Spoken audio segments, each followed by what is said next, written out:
Holy crap, Granular Delay.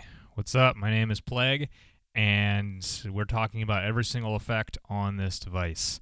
Whew, I've been looking forward to this tutorial. There are a lot of tutorials out there for the Granular Delay, and I hope that mine can offer some interesting tidbits as well and kind of add to the discussion.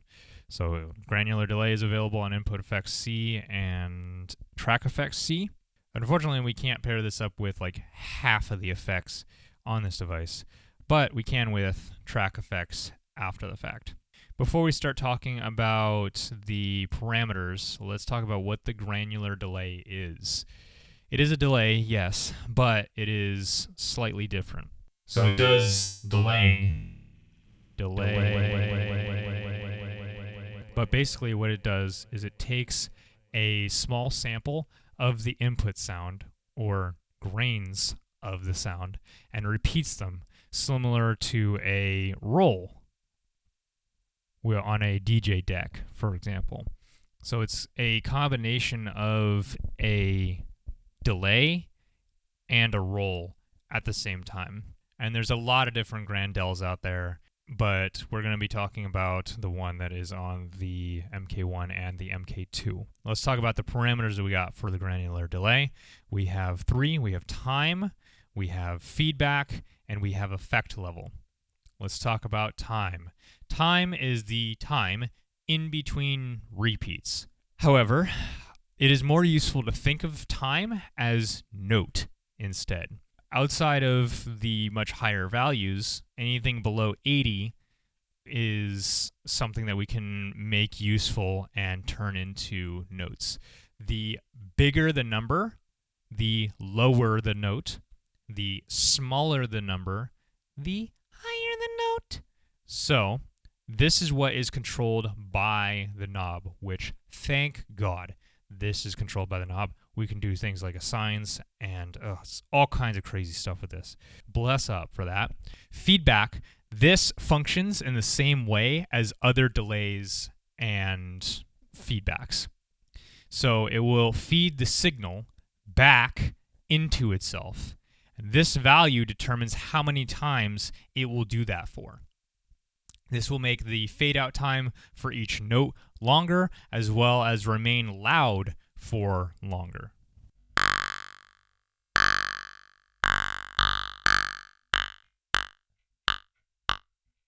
A lot of the time you'll be using higher numbers. If you noticed that when I was down much lower, like anything below 50, they all pretty much sounded the same. It's going to be up to you and your mix and how long you want it to last for. Additionally, what your note value is will determine what feedback you're going to have. Because if you notice that the shorter the time, again, the time between spaces, is going to affect the feedback level as well. So it's going to be a balancing act between the time and what range your notes are going to be in versus the range that your feedback is going to be in.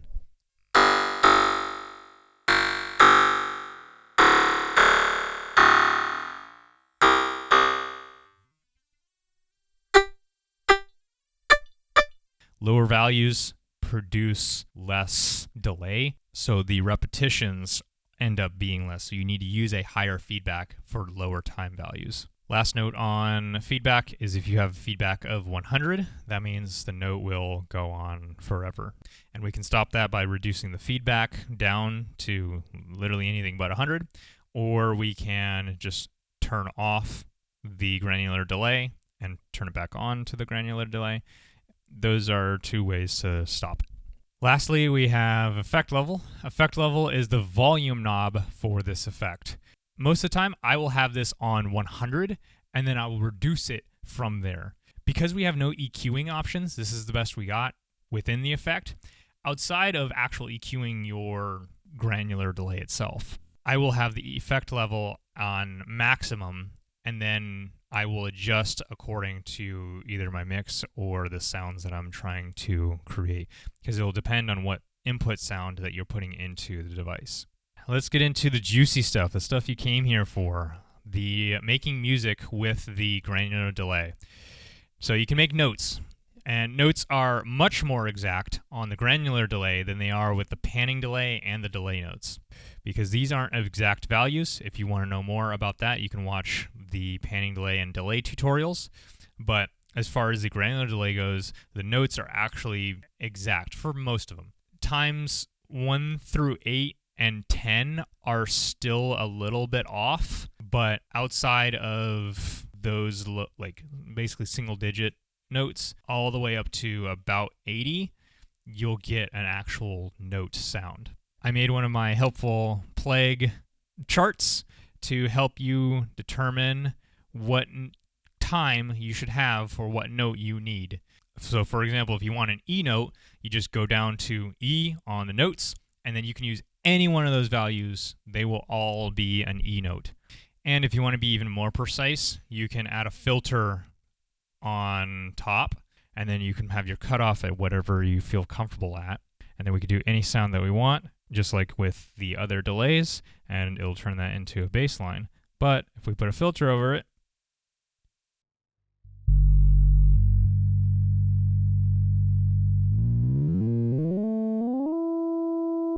once again, keeping in mind that with higher notes, we're going to need to adjust the filter so that it doesn't filter out those higher notes. Because if we put a low-pass filter on a high note, you're not going to hear much of that high note. One thing I want you to notice is that your input is still very much present in the sounds that you make. Like a kick or a snare or a hi-hat. So it's really going to depend on what you're going for.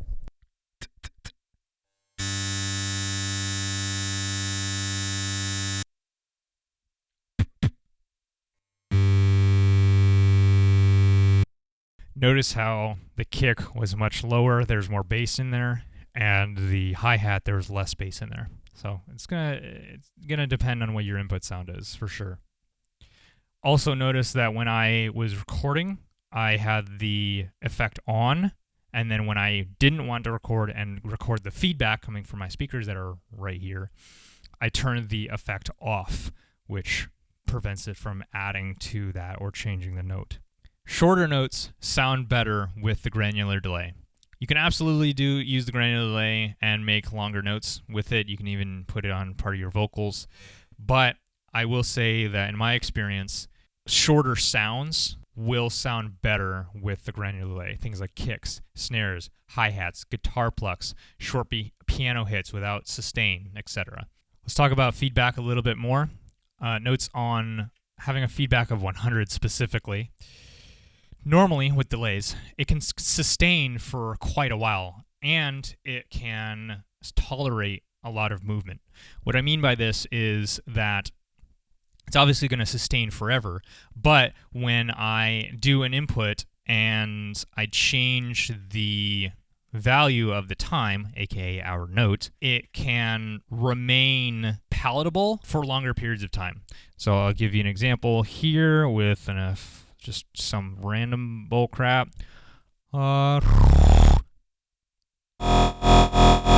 Notice that when I change the time, it still is able to sustain a good delay.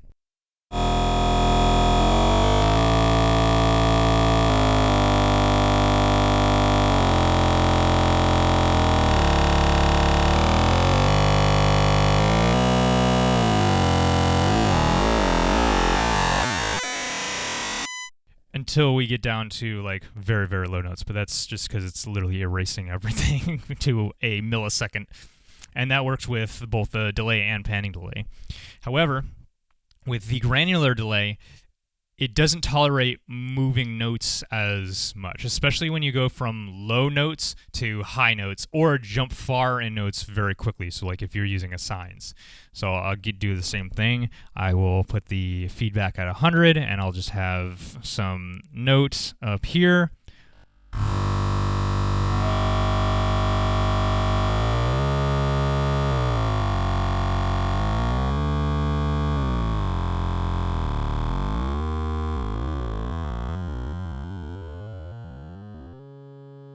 notice as I was changing it, it wasn't sustaining as well, and the volume was actually going down. There are a couple of fixes and workarounds to this. One is to just recapture the sound, make the sound do a couple of note changes, and then pull the granular delay off and then back on and then recapture the sound. The next workaround is you can rejuvenate it. So when I make Playground, for example, and I'm trying to create the Oscillator Bot on the MK1, I am rejuvenating the sound at certain points. So I'll do a dry kick into the microphone to reactivate the sound when it changes.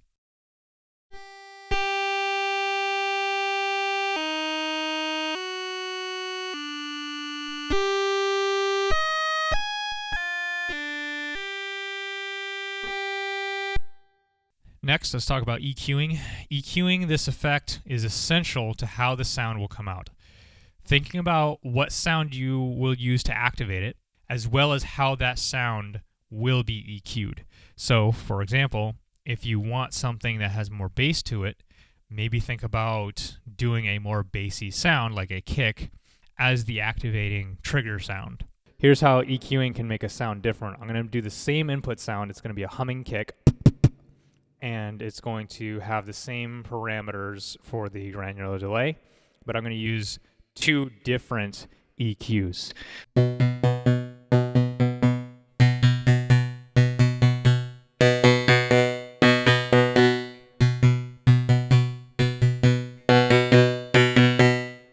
Even EQing is going to be important with the granular delay. Another cool trick that you can do with the granular delay is playing it in reverse. This gives you a really, really cool bass line. Check this out.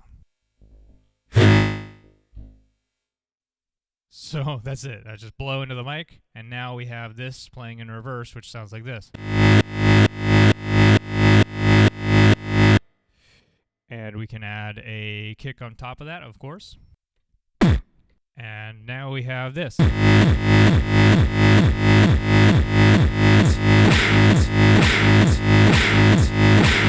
Give you another example of reversing a granular delay that sounds really cool. Check this out.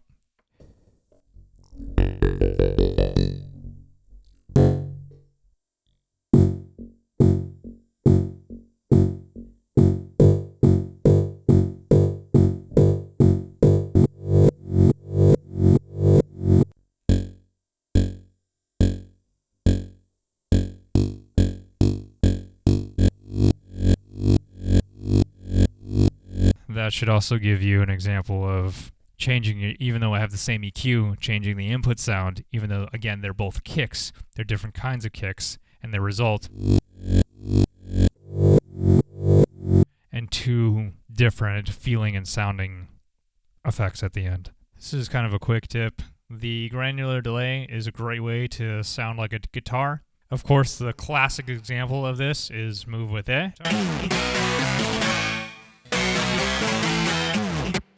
Even just adding, say, a vocal distortion on top of it.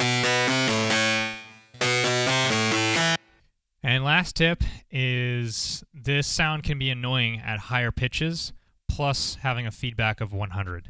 I will say that if you're going to record higher pitch notes with the granular delay with a feedback of 100, that constant tone is going to be very ear-piercing for a lot of audience members. So with higher pitched granular delay notes that are sustained, I recommend doing a silent record on. If you want to know how to do a silent record, I talk about silent recording in my advanced tricks and cool tricks video that should already be out. With all of these cool tricks, I could continue to talk about. This is the Oscillator Bot of the MK1. A lot of loopers will say an overused effect, but to me, I love this thing. I love using it. It's so much fun, and you can do so much cool stuff with it. Just do what you want. Do what sounds good to you. Who cares if it's overused or underused or whatever? Just use it if you feel like you want to. But let's look at a track that is comprised almost entirely of granular delays.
So hard to navigate around the glitches of this track.